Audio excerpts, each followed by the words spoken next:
O que acontece depois da morte? Essa talvez seja a pergunta mais antiga da humanidade.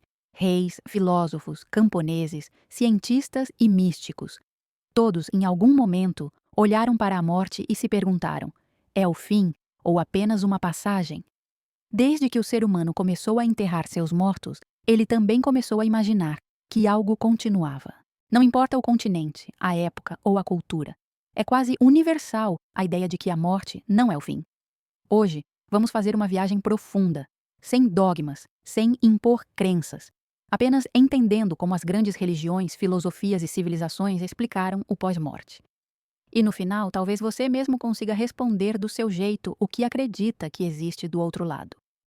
Antes de entrarmos em religiões específicas, vamos entender algo importante. Para quase todas as culturas antigas, a morte não era um acidente, nem um castigo, nem um erro da natureza. Ela era vista como uma transição, assim como o dia vira noite, o inverno vira primavera, a criança vira adulto. A vida também mudaria de forma.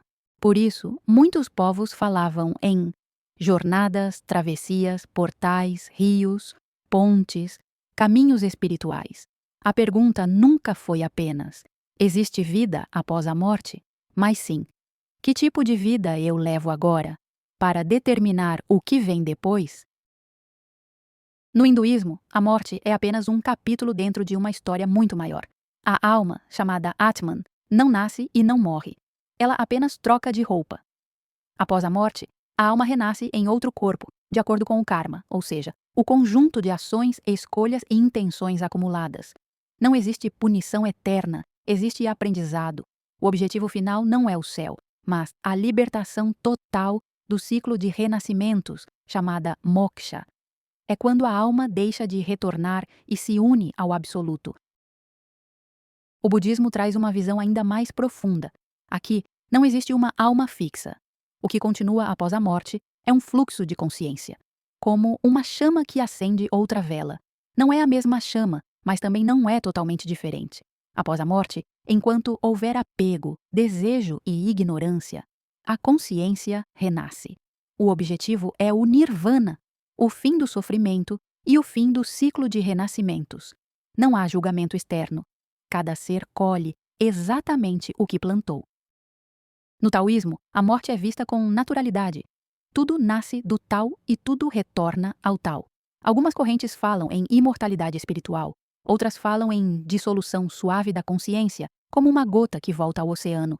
Não existe medo, existe aceitação. A morte não é inimiga da vida, ela é parte do equilíbrio. O judaísmo fala pouco sobre o pós-morte e muito sobre como viver bem agora. Algumas tradições falam do Olam Haba, o mundo vindouro. Outras falam de um período de purificação, mas o foco principal é claro: a vida presente é o campo de trabalho da alma. No cristianismo, em linhas gerais, a morte é uma travessia decisiva. Após a morte, a alma continua consciente e encontra um destino espiritual. De forma geral, céu, comunhão com Deus, inferno, separação de Deus, purgatório, purificação temporária. Mais do que medo ou recompensa, a mensagem central é responsabilidade moral. A vida não é ensaio, ela tem peso eterno. No islamismo, a morte não é o fim, mas o início da vida verdadeira. Após a morte, a alma aguarda o julgamento final. Cada ação, intenção e escolha é levada em conta. O paraíso representa harmonia, paz e proximidade com Deus. O inferno, a consequência do afastamento consciente. A justiça divina é absoluta, mas sempre equilibrada pela misericórdia. O Espiritismo ensina que a alma continua viva, consciente e ativa após a morte. O espírito desperta no mundo espiritual no estado emocional e moral que construiu em vida. Não existe punição eterna, existe aprendizado contínuo. A reencarnação permite reparar erros, aprofundar virtudes, expandir a consciência. A morte, aqui, é apenas uma mudança de endereço. Na teosofia, o ser humano possui vários níveis de consciência. Após a morte, o corpo físico se desfaz, a consciência passa por planos mais sutis, ocorre um período de assimilação da vida vivida. Depois disso, a alma se prepara para uma nova experiência encarnatória. Nada é perdido, tudo é integrado. Os filósofos também se debruçaram sobre o pós-morte, Platão acreditava na imortalidade da alma e em um retorno ao mundo das ideias. Epicuro dizia: quando a morte chega, nós já não estamos. Portanto, não haveria sofrimento após a morte. Kant foi ainda mais cuidadoso. Ele disse que não podemos provar o pós-morte, mas precisamos pressupô-lo para que a justiça moral faça sentido. Já os estoicos viam a morte como retorno à natureza, sem drama, sem medo, sem apego.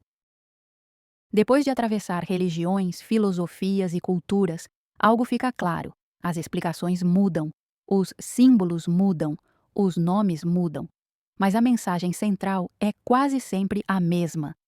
A forma como você vive molda aquilo que vem depois. Talvez exista céu, talvez exista reencarnação, talvez exista dissolução no todo, mas em todas as visões a consciência, a ética e o amor nunca são irrelevantes. Talvez o verdadeiro mistério não seja o que acontece após a morte, mas sim o que estamos fazendo com a vida agora. E você?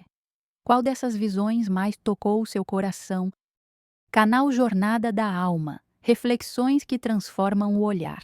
Caso você tenha gostado, por favor, deixe seu like, se inscreva em nosso canal e ative o sininho. Nós agradecemos.